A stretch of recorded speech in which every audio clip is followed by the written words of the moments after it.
Why did I ghost you? Let's talk about the psychology of disappearing. All right, mates, let's have a chinwag about something a bit awkward, something we might not always admit to. Ghosting.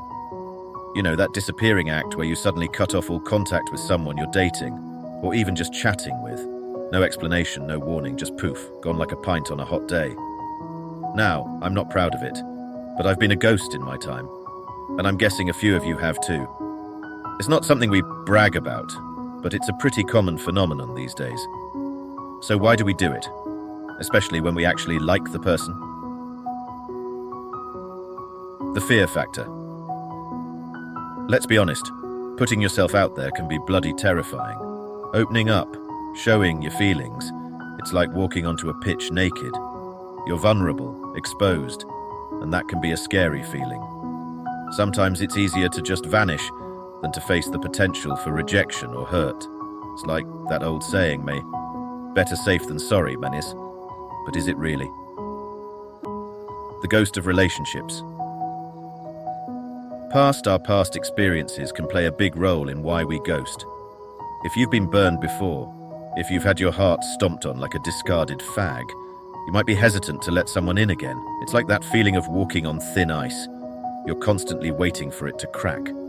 And then there's the fear of conflict. Some of us, myself included, would rather walk on hot coals than have a difficult conversation. So, instead of facing the music, we just fade away like a dodgy signal. The uncertainty principle. Sometimes we ghost because we're simply unsure of our own feelings. Maybe we're not ready for a relationship, or we're not sure if the other person is the right fit. It's like trying to solve a Rubik's Cube blindfolded, confusing and frustrating. And let's not forget about external factors. Life can throw a lot at you. Work stress, family drama, a global pandemic. Sometimes we just don't have the bandwidth to deal with the complexities of a budding relationship. The aftermath of apparition. Now, I'm not here to make excuses for ghosting.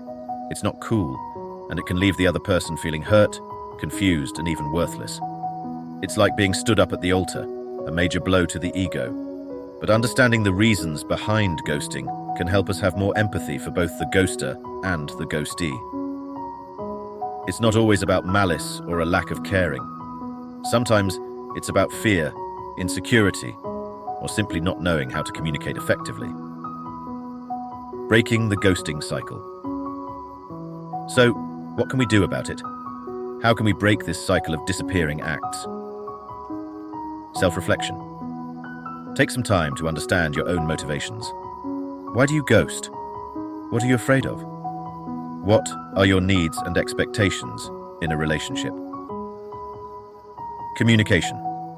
If you're feeling overwhelmed or unsure, talk to the other person. It might be awkward, but it's better than disappearing without a trace. Seek support. If past traumas or anxieties are holding you back, consider talking to a therapist or counselor. They can help you develop healthier coping mechanisms and communication skills. Remember, lads, we're all human, we all make mistakes. But by understanding our own behavior and making a conscious effort to communicate openly and honestly, we can build stronger, healthier relationships. And who knows, maybe we can even banish those pesky ghosts for good. Don't forget to hit the subscribe and like button if you found this helpful, and let me know in the comments below. Have you ever been ghosted? Or have you ever ghosted someone? Let's have a chat about it.